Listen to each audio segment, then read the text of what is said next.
Olá, sou Marcos Fava Neves, professor titular da Faculdade de Economia e Administração da USP, na cidade de Ribeirão Preto, e o objetivo é falar sobre a cana-de-açúcar. Falar sobre a cana, para mim, é uma delícia, porque eu tenho a chance muito grande que a universidade proporciona como cientista de viajar para o mundo todo para participar de conferências, de palestras, de debates. E quando você fala da cana, você percebe que é um dos poucos setores onde o Brasil tem um respeito mundial enorme. A sociedade que entende de sustentabilidade, que entende de economia, olha para nós e fala: que coisa bonita que vocês criaram, que foi esse negócio da energia vinda de uma fonte renovável que é a cana. Há 25 anos, me formei engenheiro agrônomo, esse é um ano de festa por conta disso, e há 25 anos que eu trabalho acompanhando a evolução da cana-de-açúcar sobre a ótica econômica, a ótica ambiental e a ótica social. E esse acompanhamento sempre foi muito prazeroso nos momentos de alegria e nos momentos de tristeza, porque é um setor que tem ciclos muito definidos de crises e de euforias. É impressionante falar da cana sem que você possa fazer uma ligação direta com a questão de como que o mundo vê a sustentabilidade. A sustentabilidade no mundo hoje, para resumir, ela é feita ou vista como 3 P's.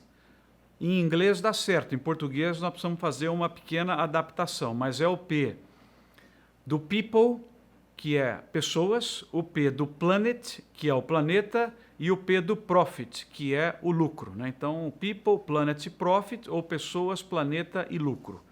Na questão do lucro, vamos começar por aí, para ver a importância da cana para o Brasil.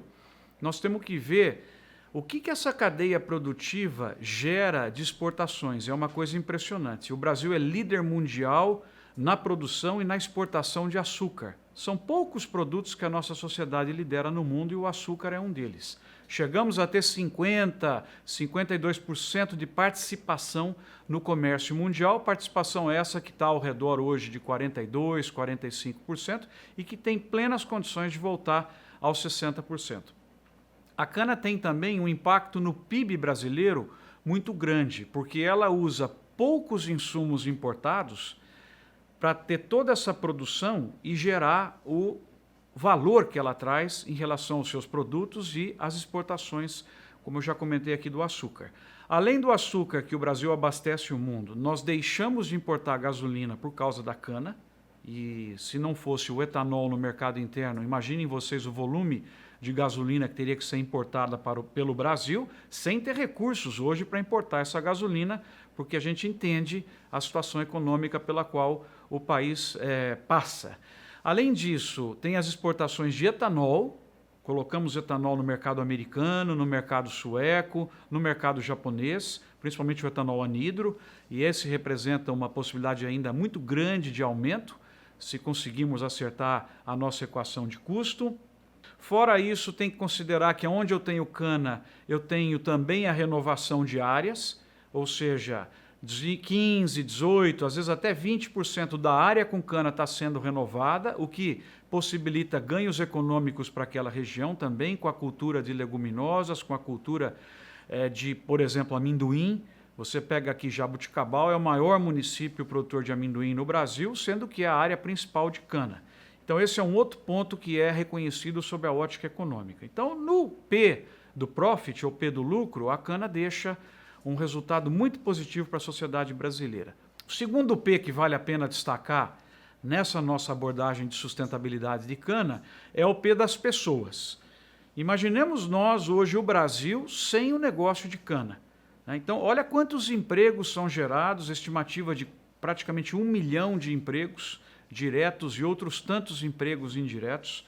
Nós temos o impacto que isso tudo dá na economia, o impacto que isso dá de arrecadação de tributos, que é muito grande o que o setor contribui, e esses tributos nós sabemos que depois são usados na educação, são usados na saúde, são usados na infraestrutura.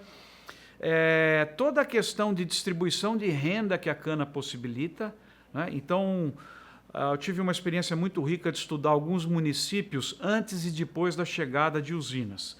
É lógico que nós não queremos, e não é bom para uma região nova do Brasil, ser ocupada totalmente por usinas. Tem que haver um equilíbrio. O ideal seria ter uma ou duas usinas equilibrado com atividade de agricultura, atividade de pecuária, entre outros.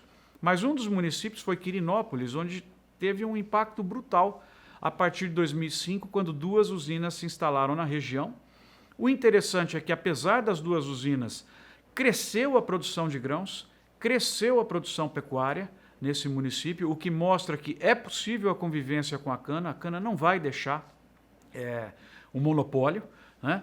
E se você olha o número de empresas que abriram em Quirinópolis, o número de revendas de automóveis, né, o número de prestadores de serviços que apareceram depois que as usinas chegaram, é alguma coisa realmente impressionante. Então, a usina, vamos dizer assim, ela traz o dinheiro de fora e joga no município. Aí você tem toda a movimentação de hotéis, academias de ginástica, restaurantes e tudo isso daí. Falta concluir com o P do planeta, o P do meio ambiente mesmo. E o que é mais importante, muitas vezes no Brasil as pessoas esquecem, né, e no mundo esquecem também, é que sem o P do Profit, não fica de pé o P do Planet e não fica de pé o P do People. Ou seja, sem ter lucro não tem sustentabilidade, porque você não consegue sustentar as pessoas e não consegue sustentar o meio ambiente.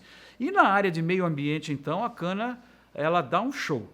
Se você considerar que o ser humano inventou um combustível que consegue competir com a gasolina, entregando quase que o mesmo desempenho e com emissões de 15% das emissões da gasolina, quando você considera todo o sequestro de carbono que a cana faz no seu crescimento, é algo que a sociedade mundial reconhece no Brasil. Os Estados Unidos classificaram a cana, o etanol de cana, como um combustível avançado. Para vocês terem uma ideia, o etanol de milho não entra como combustível avançado. A cana tem um tratamento privilegiado no mercado americano. Aí que vocês entendem o respeito que a cana consegue ter na área ambiental.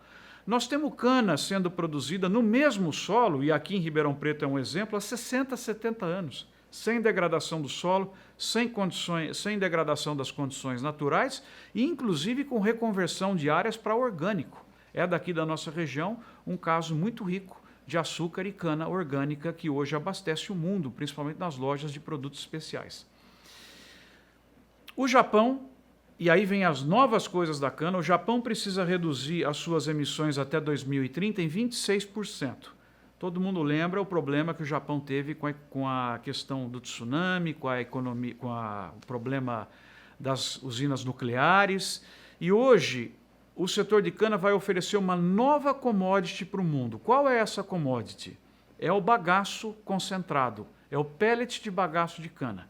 E o Japão já está investindo no Brasil, em conjunto com outra empresa brasileira, e prevê importar grandes quantidades de bagaço ultraconcentrado de cana para queimar nas caldeiras lá do Japão, gerar eletricidade e com isso você substituir as fontes fósseis.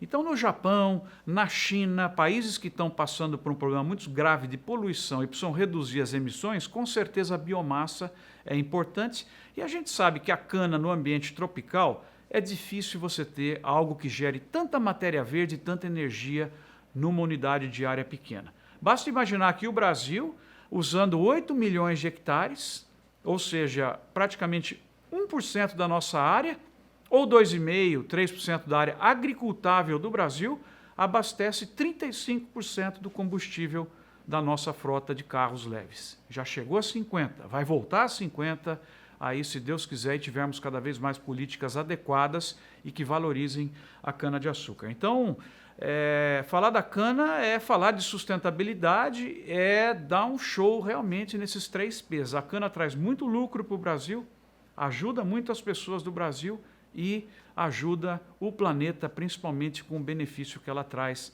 aqui no nosso país. Então, é um orgulho muito grande em 25 anos de carreira profissional, trabalhar com a cana, publicar pela cana, defender a cana, porque não tem nada mais gostoso do que você viajar fora do Brasil e você ver o respeito que um estrangeiro tem pelo seu país numa determinada área, né? Então, a cana consegue me satisfazer plenamente por conta desses benefícios que ela traz para a nossa sociedade. Ela é brasileira em essência e dá muito orgulho para nós aqui no Brasil.